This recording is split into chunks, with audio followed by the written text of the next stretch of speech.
Good news for millennials and young people entering the job market. U.S. starting salaries for professional occupations are expected to increase by an average of 4.1% next year, with the tech sector projected to see the biggest gains, according to a study put out by staffing company Robert Half, which compiles salary data across several industries. And joining us now to discuss the latest salary guide results is Billie Watkins, Robert Half District President. Billie, welcome. It's great to have you here. Thank you. So we know that wage growth has been one of the lagging indicators of the economic recovery. So this looks like some pretty good news, right? Yeah, it looks like, demand for talent is sustainable. To highlight that 4.1% growth is expected in 2016, yes, which is our projection. We actually release this survey every year about this time of the year.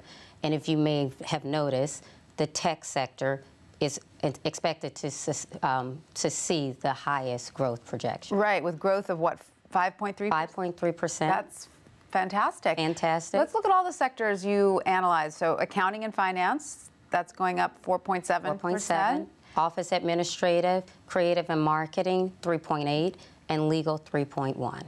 All significant increases. And you say the demand for talent, the competition for talent is behind this. Yes. Well, that's part of it, right? There's more supply than demand right now. Also, with rapidly changing technological innovations and, changes, there's obviously driving demand for different skill sets. Is that why tech is leading the charge there in the salary increases? Yes. Now, you also had a survey for employees asking them what would make them leave their job for another company. And there were some interesting answers. Very interesting. But not surprisingly, wages were at the top of the list. They were at the top of the list, but it wasn't the only thing. No. And you have to really propose a pretty significant jump. I think the number was 26% increase would be expected before someone would consider that over other factors. And things like work-family balance were important, lifestyle considerations were important. Career development. So it's a total package. Wages aren't everything.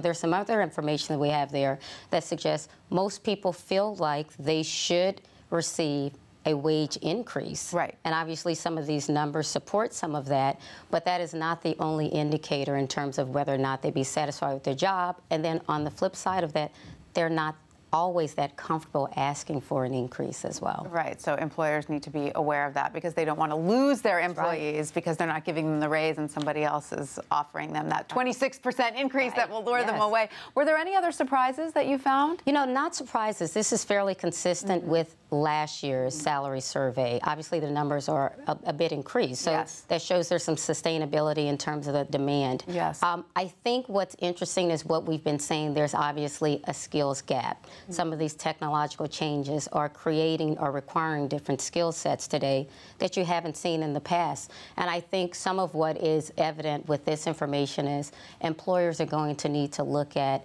who they're looking for and how they bridge that gap in order to retain. Can you be specific about what some of the skills are that are most highly valued right now? Well, so if you look at any of the sectors we cover, whether it's IT, finance and accounting, creative marketing, general office administrative, or legal, right? If you look at the most in-demand positions, we highlight those as well. If you have IT awareness, experience, or exposure, so that you can perform your role in whatever environment you're in, there's obviously going to be some implications or some workflows that require you to utilize certain technologies that will help as well. So it's good to have a tech background regardless of the industry that you're in. It seems to be helpful. Right, and you can look at, there's some organizations, curriculums being developed within, colleges that actually go to kind of this point. There's some cybersecurity curriculums being developed now. There are actually entrepreneurial curriculums being developed in business schools. There are other certifications that you can you can apply for and receive based on some of these changes we're seeing in bridging kind of the skills gap. Very good to know where the demand lies. Billie, thank you so much for all that. Thank you very much. I appreciate it.